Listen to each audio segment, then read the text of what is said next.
देवी सर्वभूतेषु मातृरूपेण संस्थिता। नमस्तस्यै नमस्तस्यै नमस्तस्यै नमो नमः। श्री दुर्गा सप्तशती के तीसरे अध्याय में आपने महिषासुर के वध के बारे में जाना। आज हम चौथे अध्याय में इंद्रादि देवताओं द्वारा जगदम्बा की स्तुति के बारे में जानेंगे। सिद्धि की इच्छा रखने वाले पुरुष जिनकी सेवा करते हैं और जिन्हें देवता सब ओर से घिरे रहते हैं, जया नाम की दुर्गा देवी का ध्यान करें। उनके श्रीअंगों की चमक काले मेघ के समान श्याम है। वे अपने कटाक्षों से शत्रुओं को भयभीत करती हैं। उनके माथे पर चंद्रमा की रेखा शोभा पाती है। वे अपने हाथों में शंख, चक्र, कृपाण और त्रिशूल धारण करती हैं। उनके 3 नेत्र हैं। वे सिंह के कंधे पर चढ़ी हुई हैं और अपने तेज से तीनों लोकों को परिपूर्ण कर रही हैं। ऋषि बोले, अत्यंत पराक्रमी दुष्टात्मा महिषासुर तथा उनकी असुर सेना के देवी के हाथ से मारे जाने पर इंद्र आदि देवता प्रणाम के लिए गर्दन पर कंधे झुकाकर उन भगवती दुर्गा की उत्तम वचनों द्वारा स्तुति करने लगे।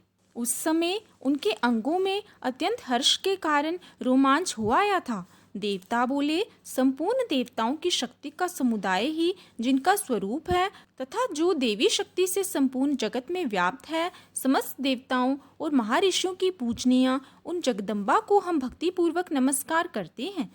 वे हम लोगों का कल्याण करें।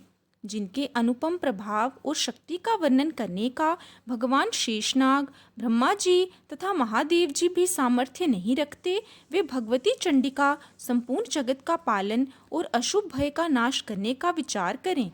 जो पुण्यात्माओं के घरों में स्वयं ही लक्ष्मी रूप से, पापियों के यहाँ दरिद्रता, विशुद्ध अंतकरण वाले पुरुषों के हृदय में बुद्धि रूप से, कुलीन मनुष्यों में लज्जा रूप से निवास करती हैं, उन आप भगवती दुर्गा को हम नमस्कार करते हैं। देवी, आप विश्व का पालन कीजिए।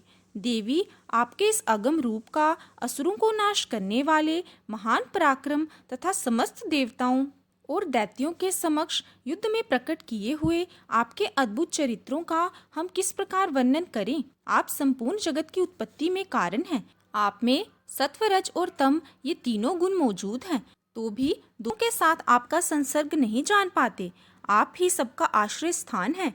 ये समस्त जगत आपका अंशभूत है, क्योंकि आप सबकी आदिभूता, अव्याकर्ता, परा प्रकृति हैं। देवी, संपूर्ण यज्ञों में जिसके उच्चारण से सब देवता तृप्ति लाभ करते हैं, वह स्वाहा इसलिए आप ही हैं। इसके अतिरिक्त आप पितरों की भी तृप्ति का कारण हैं, इसलिए सब लोग आपको स्वधा भी कहते हैं। देवी, जो मोक्ष की प्राप्ति का साधन है, अचिंत्य महाव्रत स्वरूपा है, समस्त दोषों से रहित, जितेंद्रिय, तत्व को ही सार वस्तु मानने वाले तथा मोक्ष की कामना रखने वाले मुनिजन जिसका अभ्यास करते हैं, वह महाभगवती पराविद्या आप ही हैं। आप शब्द स्वरूपा हैं। अत्यंत निर्मल ऋग्वेद, यजुर्वेद तथा उद्गीत के मनोहर पदों के पाठ से युक्त सामवेद का भी आधार आप ही हैं।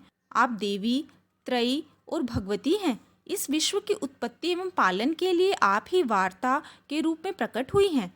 आप संपूर्ण जगत की घोर पीड़ा का विनाश करने वाली हैं। देवी, जिससे समस्त शास्त्रों के सार का ज्ञान होता है, वह मेधा शक्ति आप ही हैं। दुर्गम भवसागर से उतारने वाली नौका रूप दुर्गा देवी भी आप ही हैं। आप आसक्ति शून्य हैं। कैटब के शत्रु भगवान के वक्ष स्थल में एकमात्र निवास करने वाली भगवती लक्ष्मी तथा चंद्रशेखर द्वारा सम्मानित गौरी देवी भी आप ही हैं। आपका मुख मंद मुस्कान से सुशोभित निर्मल पूर्ण चंद्रमा के बिंब का अनुकरण करने वाला और उत्तम सुवर्ण की मनोहर कांति से कमनीय है। तो भी उसे देखकर महिषासुर को क्रोध हुआ और सहसा उसने उस पर प्रहार किया। ये बड़े आश्चर्य की बात है, क्योंकि क्रोध पूरित यमराज को देखकर भला कौन जीवित रह सकता है। देवी, आप प्रसन्न हो। परमात्मा स्वरूपा, आपके प्रसन्न होने पर जगत का अभ्युदय होता है और क्रोध में भर जाने पर आप तत्काल ही कितने कुलों का सर्वनाश कर डालती हैं। ये बात अभी अनुभव में आई है, क्योंकि महिषासुर की ये विशाल सेना क्षण भर में आपके क्रोध से नष्ट हो गई है। सदा अभ्युदय प्रदान करने वाली आप जिन पर प्रसन्न रहती हैं, वे ही देश में सम्मानित हैं। उन्हीं को धन और कीर्ति की प्राप्ति होती है। उन्हीं का धर्म कभी शिथिल नहीं होता तथा वे ही अपने स्वस्थ स्त्री, पुत्र और भृत्यों के साथ भाग्यवान माने जाते हैं। देवी, आपकी ही कृपा से पुण्यात्मा पुरुष प्रतिदिन अत्यंत श्रद्धा पूर्वक सदा सब प्रकार के धर्मानुकूल कर्म करता है और उसके प्रभाव से स्वर्गलोक में जाता है। इसलिए आप तीनों लोकों में निश्चय ही अभिष्ट फल देने वाली हैं। माँ दुर्गे, आप स्मरण करने पर सब प्राणियों का भय हर लेती हैं और समस्त पुरुषों द्वारा चिंतन करने पर उन्हें परम कल्याणकारक बुद्धि प्रदान करती हैं। दुख, दरिद्रता, संकट और भय हरने वाली देवी, आपके सिवा दूसरी कौन है जिसका चित्त सबका उपकार करने के लिए सदा ही दयाड़ रहता हो। देवी, इन राक्षसों के मारने से संसार को सुख मिले तथा ये राक्षस चिरकाल तक नरक में रहने देने के लिए भले ही पाप करते रहे हों, इस समय संग्राम में मृत्यु को प्राप्त होकर स्वर्गलोक में जाएं। निश्चय ही यही सोचकर आप शत्रुओं का वध करती हैं। आप शत्रुओं पर शस्त्रों का प्रहार क्यों करती हैं? समस्त शत्रुओं को दृष्टिपात मात्र से ही भस्मसात क्यों नहीं कर देती? इसमें एक रहस्य है। ये शत्रु भी हमारे शस्त्रों से पवित्र होकर उत्तम लोकों में जाएं। इस प्रकार उनके प्रति भी आपका विचार अत्यंत उत्तम रहता है। खड्ग के तेज पुंज की भयंकर दीप्ति से तथा आपके त्रिशूल के अग्रभाग की घनीभूत प्रभा से चौंधियाकर जो असुरों की आंखें फूट नहीं गई, उसमें कारण यही था कि वे मनोहर रश्मियों से युक्त चंद्रमा के समान आनंददायक आपके सुंदर मुख का दर्शन करते थे। देवी, आपका शील दुराचारियों के बुरे बर्ताव को दूर करने वाला है। साथ ही ये रूप ऐसा है जो कभी चिंतन में भी नहीं आ सकता और जिसकी कभी दूसरों से तुलना नहीं हो सकती, तथा आपका बल और पराक्रम तो उन असुरों का भी नाश करने वाला है जो कभी देवताओं के पराक्रम को भी नष्ट कर चुके थे। इस प्रकार आपने शत्रुओं पर भी अपनी दया ही प्रकट की है। वरदायिनी देवी, आपके इस पराक्रम की किसके साथ तुलना हो सकती है तथा शत्रुओं को त्रस्त करने वाला एवं अत्यंत मनोहर ऐसा रूप ही आपके सिवा और कहाँ है? हृदय में कृपा और युद्ध में निष्ठुरता, ये दोनों बातें तीनों लोकों के भीतर केवल आप में ही देखी गई हैं। हे माता, आपने शत्रुओं का नाश करके त्रिलोकी की रक्षा की है। उन शत्रुओं को भी रणस्थली में मारकर स्वर्गलोक में पहुंचाया है तथा उन्मत्त दैत्यों से प्राप्त होने वाले हम लोगों के भय को दूर किया है। आपको नमस्कार है। देवी, आप शूल से हमारी रक्षा करें, जगतधात खड्ग से हमारी रक्षा करें तथा घंटा की ध्वनि और धनुष के टंकार से भी आप हम लोगों की रक्षा करें। चंडी के पूर्व, पश्चिम और दक्षिण दिशा में आप हमारी रक्षा करें तथा हे ईश्वरी, अपने त्रिशूल को घुमाकर आप उत्तर दिशा में भी हमारी रक्षा करें।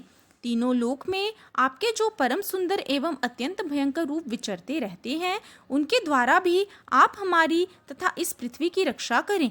अंबिके, आपके कर कमलों में शोभा पाने वाले खड्ग, शूल और गदा आदि जो जो अस्त्र हों, उन सबके द्वारा आप सब ओर से हम लोगों की रक्षा करें। ऋषि बोले, इस प्रकार देवताओं ने जगन माता दुर्गा की स्तुति की और नंदन वन के दिव्य पुष्पों एवं गंध चंदन आदि के द्वारा उनका पूजन किया। फिर सबने मिलकर जब भक्ति पूर्वक दिव्य धूपों की सुगंध निवेदन की, तब देवी ने प्रसन्न वदन होकर प्रणाम करते हुए सब देवताओं से कहा। देवी बोली, देवताओं, तुम सब लोग मुझसे जिस बात की कामना करते हो उसे मांगो। देवता बोले, भगवती ने हमारी सब इच्छा पूर्ण कर दी, अब कुछ भी बाकी नहीं है, क्योंकि हमारा ये शत्रु महिषासुर मारा गया। महेश्वरी, इतने पर भी आप हमें और वर देना चाहती हैं, तो हम जब जब आपका स्मरण करें तब तब आप दर्शन देकर हम लोगों के महान संकट निवारण कर दिया करें। तथा प्रफुल्ल वदन अंबिके, जो मनुष्य इन स्तोत्रों द्वारा आपकी स्तुति करे, उसे धन संपत्ति और ऐश्वर्य देने के साथ ही उसकी धन और स्त्री आदि संपत्ति को भी बढ़ाने के लिए आप सदा ही प्रसन्न रहें। ऋषि कहते हैं, हे राजन, देवताओं ने जब अपने तथा जगत के कल्याण के लिए भद्रकाली देवी को इस प्रकार प्रसन्न किया, तब वे तथास्तु कहकर वहीं अंतर्ध्यान हो गई। हे भूपाल, इस प्रकार पूर्व काल में तीनों लोकों का हित चाहने वाली देवी जिस प्रकार देवताओं के शरीरों से प्रकट हुई थी, वह सब कथा मैंने कह सुनाई। अब पुनः देवताओं का उपकार करने वाली वे देवी असुरों तथा शुंभ निशुंभ का हनन करने वाले एवं सब लोगों की रक्षा करने के लिए गौरी देवी के शरीर से जिस तरह प्रकट हुई थी, वह सब कथा मेरे मुंह से सुनो। मैं उसका तुमसे वर्णन करता हूँ। इसी प्रकार श्री दुर्गा सप्तशती का इंद्र स्तुति नामक चौथा अध्याय समाप्त होता है।